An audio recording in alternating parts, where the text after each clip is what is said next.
Hello. I didn't see you there. Oh, Welcome back to the celebratory touchliner for Man United winning 5 games in a row. We will not be able to do an episode for the next couple of weeks, but we are going to win midweek, so we might as well celebrate now. Anyway, how are you doing? sorry, sorry. You know what? You do know what channel you're on. This is the touchliner. Uh, Um, there's a bit of a curse. If you didn't know, often on this channel we say things very sure of ourselves, and then they don't happen. What are you gonna do? What are you gonna do for the fans if it doesn't happen, my friend? Nope. What I am going to do is absolutely nothing because I'm going to be in hiding essentially for 2 weeks if we lose. So you won't be able to catch me.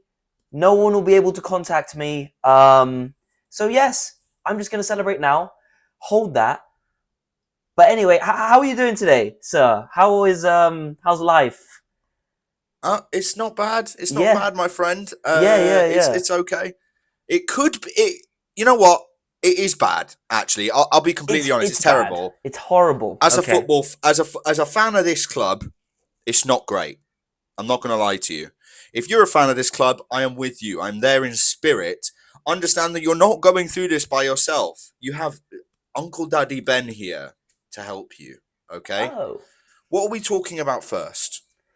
Okay, well let's go in chronological order. Okay, Okay. this video will be out on a Monday. United will be playing Tuesday, so tomorrow. United 2, Spurs nil. 4 wins in a row. 4-year duck broken. We finally beaten Tottenham. It's insane that we haven't beaten them since the same year I finished university, but we did And it. that was a long time ago, by the It way. was. It was a long time ago. It was Bruno Fernandes, man of the match, 200 goal involvements, the second quickest player to get there after Wayne Rooney. Mm. Now, it's a masterclass performance again from the captain. Look, who would have thought you play him in his best position, he gives you better performances? It's Yeah, crazy. It's so surprising. crazy. It's not like every other United manager played him in that position and he was your best player throughout his whole time at United. Yeah, Really. it's that's just not true, is it? Oh wait, it is. He should have got an assist at the end. Sesko with a miss, but what a finish with his shin into the far corner. I'm a fan of it. If it was any other player, I'd say it was luck. It wasn't planned, but this guy, this guy thinks, man. Like Henri said, he doesn't play football. He thinks about it. He thinks about it, and that is a sign of a true world class player. Whether he if you want to argue amongst yourself, does he get into United's all-time Premier League 11? Does he get into like the Premier League 11 of the last 10 years?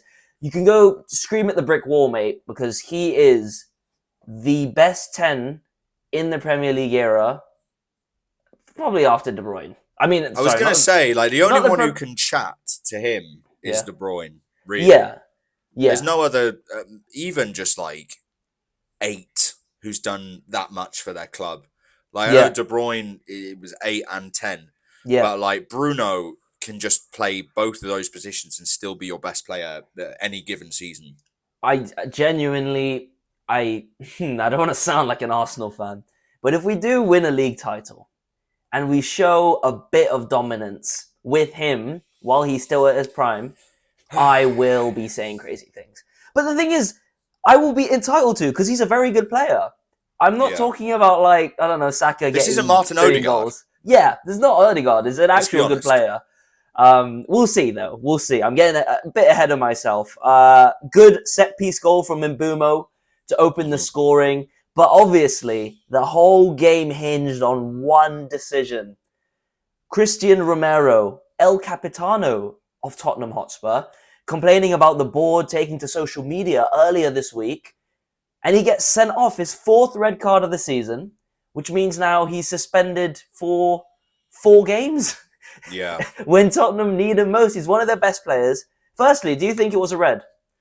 yeah, yeah, Yeah, yeah. definitely. I mean, there's no Okay. doubt about it. He goes studs down the ankle and follows through as well. He twists his ankle. He follows through and puts extra pressure onto that joint. It's not necessary. I don't think he means to be that harsh as he's going through, but it's just careless. And it's a lot of Spurs fans will talk about how Romero is like this world class centre back and how this narrative about him being violent and being a bit of a thug is over analyzed by the media. No, it's just his stats reflect that he's a thug. Like what is it?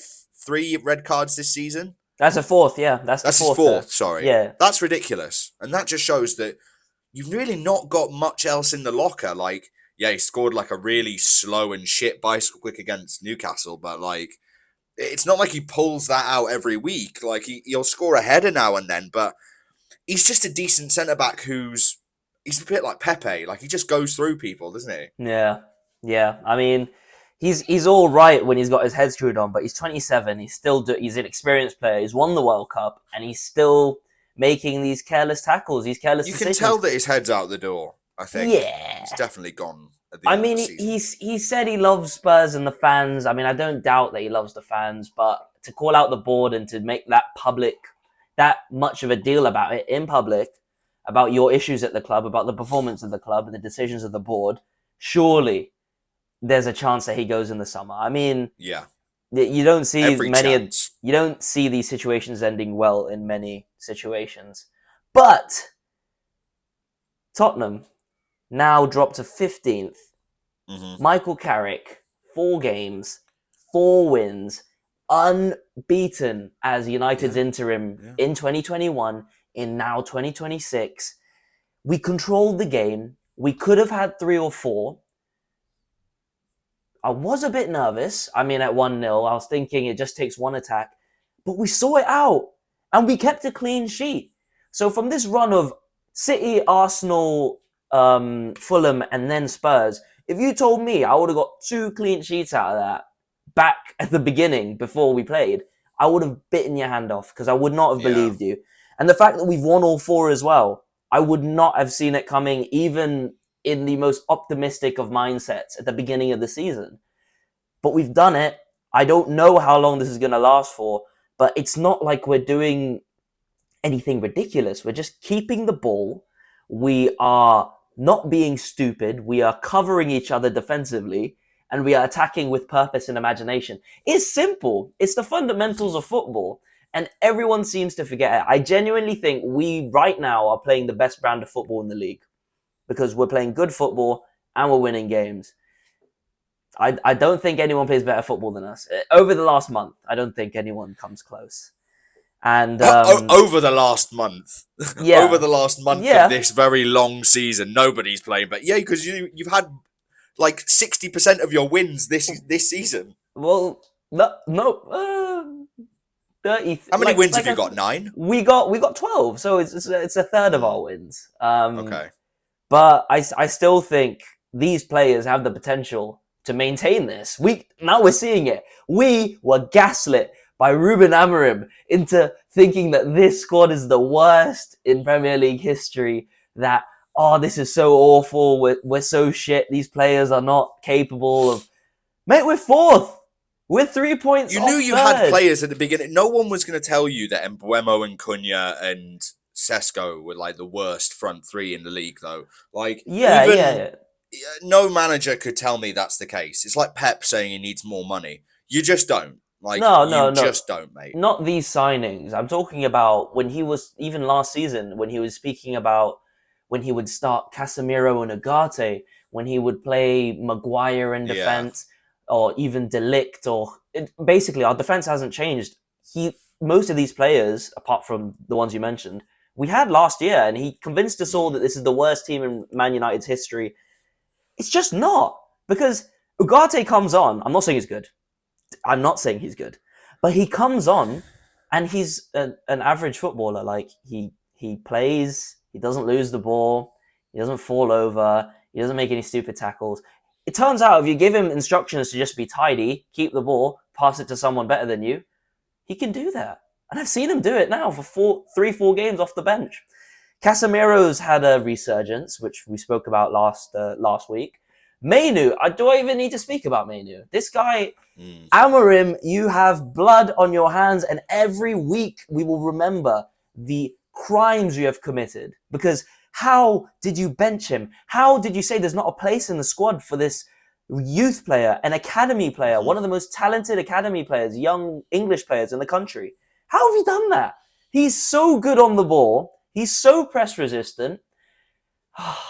It's not I like can't he's believe a it. young player that needed developing either. It's not like he's like I could say like it's not like he's Lewis Hall who like Yeah. came from Chelsea really young, hadn't Mm-hmm. really had much to do there, still showed signs of promise, and then came over and was given a chance. It's not like that. It's like Yeah. he'd already done it before Amorim was here, Mm-hmm. you know. And then when Amorim arrives, it was just on the back burner for him. So it's like he didn't have anything else to prove. He already showed. He didn't need to score in like the final against City or something like that. Or Yeah, was that yeah, the winner. Spurs? FA Cup Yeah. winner. Yeah. So like he's proved he can do it in big games. It just blows my mind that Amorim was so against using him for Yeah. whatever reason. Yeah, I mean, he definitely had something, a vendetta, some reason. Maybe it pissed him off in training or came across as Maybe. entitled. But I don't know. You can teach young players to not be arrogant. I'm sure if there's an issue, Carrick or whoever comes in or Steve Holland will sort it out. Mm. But I'm liking what I'm seeing. Again, I'm liking what I'm seeing. We've got West Ham on Tuesday at the London Stadium, where we haven't actually won at the London Stadium since, I think, 2021 or 2022 again. So this is another opportunity to break a duck, which I can't believe that we have an issue winning away at West Ham. But if we do that, it's another statement win.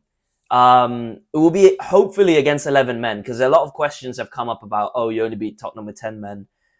Maybe, but you can only play with the cards you've been dealt. And I thought we looked good anyway in the opening half hour before Romero decided to try and break Casemiro's ankle. But pivoting away from United, Tottenham, top Spur. Jesus Christ. You guys. They reek Thomas of Frank. shit, Right? to be honest. Thomas. Oh? Wank. Wank. I'll say it. Wank. He said it. He said it. The worst win rate for a Big Six manager, I believe, in Premier League history. A win rate of 27, I think it was 27 or 28%. Only below Ruben Amorim. I'm gonna bring something up here, right? Yeah. Maybe a bit of a hot take. I think that the issues at Tottenham right now are 50% Frank and 50% everything, just systemic issues at that club. I don't think that the players are playing for Frank, and I don't think that's his fault. Listen, it might not be the most attractive style of football in the world. It is difficult going from a club like Brentford and then going to Tottenham and playing the same style that you did at Brentford. It's not always going to translate like that at a bigger club like Tottenham. You know, you're looking to control games and I don't think Frank does that particularly well. But I really do think that the performances from Spurs this year, some of them have been their own doing, and it's not been Frank's fault. I think Frank is a decent manager. It might be a step too big for him right now to be the main man at Tottenham, but I look at performances this season. 4 red cards for Romero. Xavi Simons didn't do anything for before December. Do you know what I mean? Solanke's been injured. Maddison injured.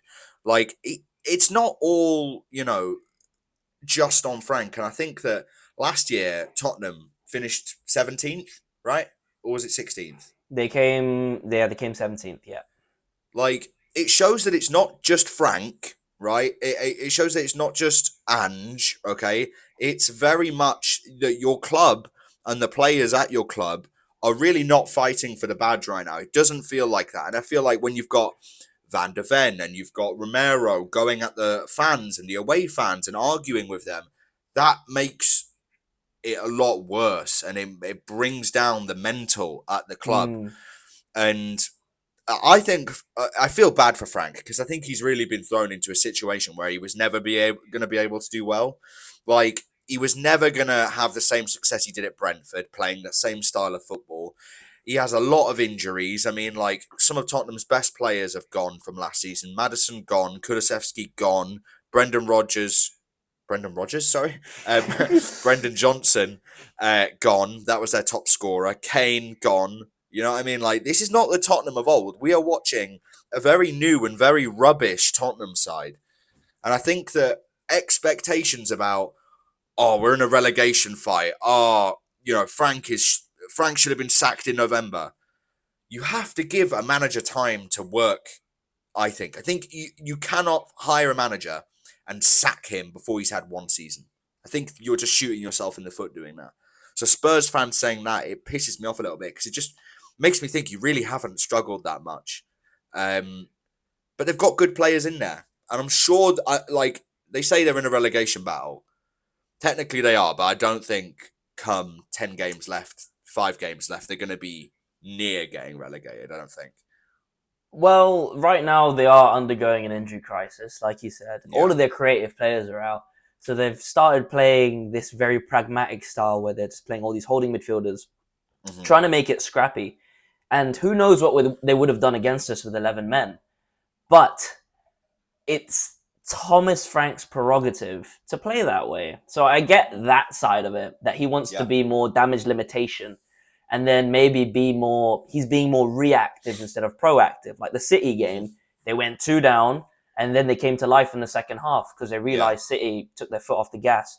So, I mean, that proves that he is being a bit passive, but it also proves that the players are good enough. They can go toe-to-toe with the second best team in the league if they want to. I mean, look at them in the Champions League. Like, Spurs should feel very fucking, like, Spurs fans should feel very grateful to Thomas Frank that he's got them 4th in the Champions League. Now, like you can say, oh, yeah, it's the players playing out of their feet, just not playing well in the Premier League. Like, you can't have it one way or not the other. You know what I mean? Like, Frank is shit in the league, but doing really well in the Champions League. Just like Postecoglou.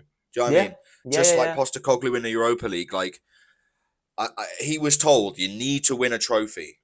Frank was probably told at the beginning of this season, you need to win a trophy if you want the job for another year. Like, these Spurs officials are quite ruthless. Like, they had a new director come in recently. Yeah.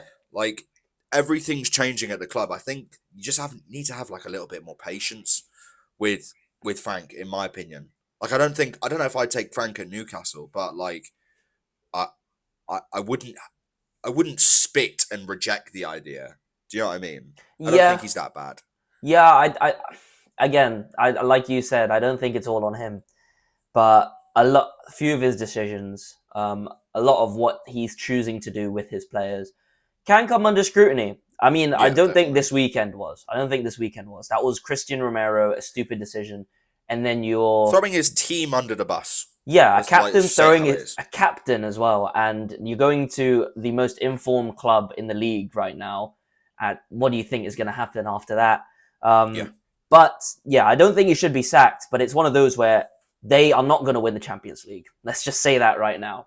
Yeah, last season, the Europa League gave them the avenue to still qualify for Europe without doing anything in the league. They must come top 6 or 7 to generate the revenue, generate the signings, because, like, for example, Kolo Muani, he's only joined because he got Champions League. If a similar player comes up next year, you're not going to get him. Yeah. Like, if you miss out on Europe. And I don't know. I don't think they're going to... No, I'm going to say it. They're definitely not going to qualify for Europe this year. I do not see it. No, I don't think so. That would take wonders. Yeah. You've got 13 games left. You've won 7. 7 wins from 25 games in the league. Yeah. That is awful. 6 points clear of relegation. We'll see, because I think Frank will be the first to go when shit hits the fan. Well, sorry, when a bigger shit hits the fan, because shit has been hitting the fan in North London. But time will tell. You've been handed the United L this week, so hold that, Thomas Frank. And good luck. I can't believe this guy was up for the United job just 2 years ago. How quickly football can change. It's so funny.